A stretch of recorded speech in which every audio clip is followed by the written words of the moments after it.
गोरेवस्ती मिरजगाव या ठिकाणी चारीमध्ये एक बिबट्या पडलेला होता।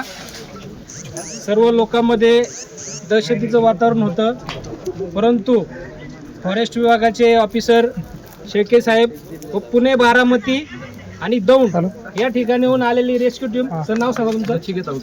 तुमचं नाव सांगा? श्रेयस कांबळे। यांच्या टीमने आज या ठिकाणी सकाळी 8 वाजल्यापासून तर आत्ता 2 वाजेपर्यंत रेस्क्यू ऑपरेशन राबवून या ठिकाणी बिबट्याला सुखरूप बाहेर काढलेले। यामध्ये कोणतीही जीवितहानी झाली नाही।